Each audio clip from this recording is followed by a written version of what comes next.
ನಿವೃತ್ತಿ ಹೊಂದಿದ ಅಂಗನವಾಡಿ ನೌಕರರು ಹಾಗೂ ಸಹಾಯಕರಿಗೆ ಪಿಂಚಣಿ ಸಹಾಯಧನ ಸಿಗುತ್ತಿಲ್ಲ. ಸರ್ಕಾರ ಈ ದಿಶೆಯಲ್ಲಿ ನಿವೃತ್ತ ಅಂಗನವಾಡಿ ನಿವೃತ್ತ ನೌಕರರಿಗೆ ಪಿಂಚಣಿ ಕೊಡಿ ಎಂದು ಅಂಗನವಾಡಿ ನಿವೃತ್ತ ನೌಕರರ ಸಂಘಟನೆಯ ನಾಯಕಿ ಅನಿತಾ ಶೇಟ್ ಆಗ್ರಹಿಸಿದರು.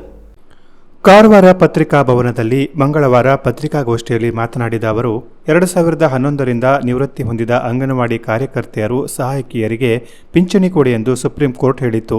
ಆದರೆ ಸರ್ಕಾರ 2023 ಏಪ್ರಿಲ್ನಿಂದ ಅನ್ವಯಿಸಿದೆ. ನಾವು ನಿವೃತ್ತ ಕಾರ್ಯಕರ್ತೆಯರು 140 ರೂಪಾಯಿ, ಸಹಾಯಕಿಯರು 40 ರೂಪಾಯಿ ಗೌರವಧನ ಪಡೆದವರು.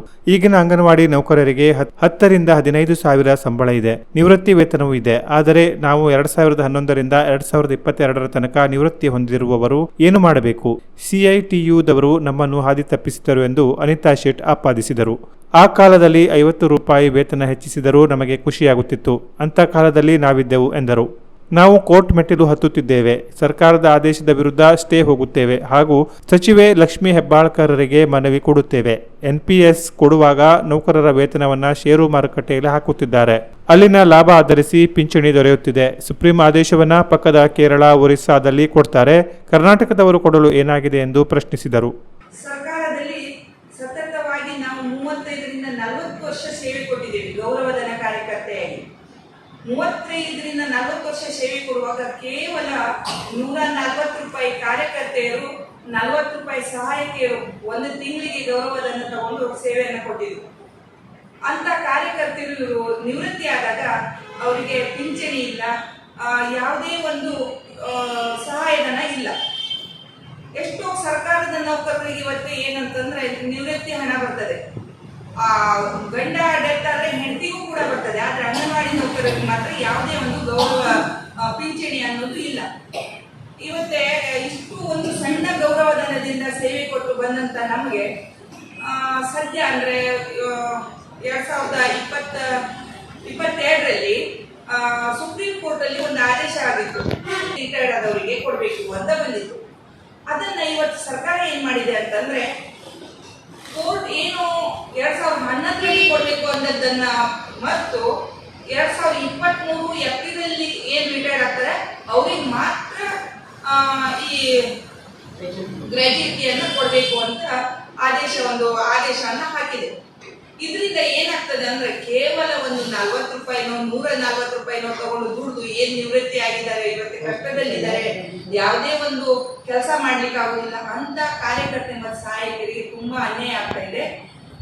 ಇವತ್ತೇನಂತಂದ್ರೆ ಈಗಿತ್ತ ಬಂದೆಲ್ಲ ಕಾರ್ಯಕರ್ತರಿಗೆ ಬಂದ ತಕ್ಷಣ 10,000, 11,000 ಹೀಗೆ ಗೌರವಧನ ಸಿಗ್ತಾ ಇದೆ. NPS ಕೂಡ ಅವ್ರಿಗೆ ಬರ್ತದೆ. ಆಮೇಲೆ ಹಿಂದೆ ಸರ್ಕಾರ ಒಂದು ಆದೇಶ ಆಗಿತ್ತು, 50,000 ಇಡೀಗಂಟು ಕಾರ್ಯಕರ್ತರಿಗೆ 30,000 ಸಹಾಯಕರಿಗೆ ಕೊಡ್ತೀನಿ ಅಂತ. ಅದು ಕೂಡ ಏನ್ ಮಾಡಿದೆ ಸರ್ಕಾರ, NPS ನೆಪ ಹೇಳ್ಕೊಂಡು NPS ಹಣದಲ್ಲಿ NPS ಹಣ ಕೂಡ ಈ ಎಂತದದು ಟ್ರೇಡ್ ಮಾರ್ಕೆಟ್ ಶೇರ್ ಮಾರ್ಕೆಟಿಗೆ ಹಾಕೊಂಡು ಅಲ್ಲಿ ಈಗ ಮೊದಲು ರಿಟೈರ್ಡ್ ಅವರಿಗೆ 1,80,000 90,000 ಬರ್ತದೆ. ಆಮೇಲೆ ರಿಟೈರ್ಡ್ ಆದವರಿಗೆ 50,000 60,000 ಅಂದ್ರೆ ಆ ಮಾರ್ಕೆಟ್ ಆಗಿರ್ತದೆ, ಆ ತರ ದುಡ್ಡು ಬರ್ತಾ ಇದೆ. ಅದು NPS ಹಣ ಆಗಿ ನಾವೇನ್ ಮಾಡ್ತಾ ಇದ್ದೀವಿ ಅಂದ್ರೆ ಈ ಕೋರ್ಟ್ ಆದೇಶ ಸರ್ಕಾರ ಪಾಲನೆ ಮಾಡಬೇಕು.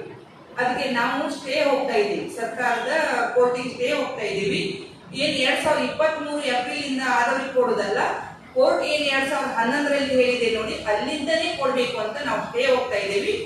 ಮತ್ತೆ ನಾನು ಪತ್ರಿಕೆ ಮಿತ್ರರಲ್ಲಿ ಒಂದು ವಿನಂತಿ ಏನಂತಂದ್ರೆ, ಇವತ್ತೇ ತುಂಬಾ ಜನರಿಗೆ ರಿಟೈರ್ಡ್ ಆಗಿ ಮನೆಯಲ್ಲಿ ಇದ್ದ ಸಹೋದರರಿಗೆ ಈ ವಿಷಯ ಗೊತ್ತಿಲ್ಲ.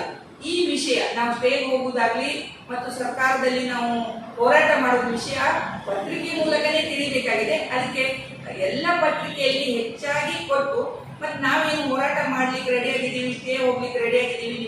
ಅಂಗನವಾಡಿ ಕಾರ್ಯಕರ್ತರಿಗೆ, ಸಹಾಯಕರಿಗೆ ಗ್ರಾಜ್ಯುಟಿ ಕೊಡಬೇಕಂತ ಒಂದು ಸುಪ್ರೀಂ ಕೋರ್ಟ್ ಆದೇಶ ಆಗಿದೆ.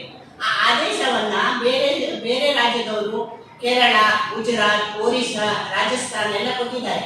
2011ರಿಂದ ರಿಟೈರ್ಡ್ ಆದ ಕಾರ್ಯಕರ್ತರಿಗೆ ಒಂದು ಸಹಾಯಕರಿಗೆ ಕೊಟ್ಟಿದ್ದಾರೆ.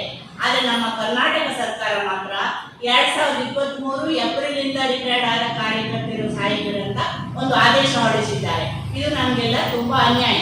ನಾವೀಗ 2022, 20 ಈ ತರ ರಿಟೈರ್ಡ್ ಆಗಿರ್ತೀವಲ್ಲ, ಅದು ನಮ್ಗೆ ಇದು ತುಂಬಾ ಅನ್ಯಾಯ ಆಗಿದೆ. ಯಾವಾಗ ಸುಪ್ರೀಂ ಕೋರ್ಟ್ ಆದೇಶ ಮಾಡಿದೆಯೋ ಅದೇ ತಾರೀಕಿನಿಂದ ನಮ್ಗೆಲ್ಲರಿಗೂ ಕೊಡ್ಬೇಕು. ಇದು ನಮ್ಮ ಕೋರಿಕೆ. ಪ್ರಮುಖರಾದ ರೋಹಿಣಿ, ಜ್ಯೋತಿ, ಅನಿತಾ ಶೇಟ್, ಮಹಾಲಕ್ಷ್ಮಿ, ಪ್ರೇಮಾ ನಾಯ್ಕ್, ಜಾನಕಿ ಶೆಟ್ಟಿ ಇದ್ದರು. Canara plus news, Karwar.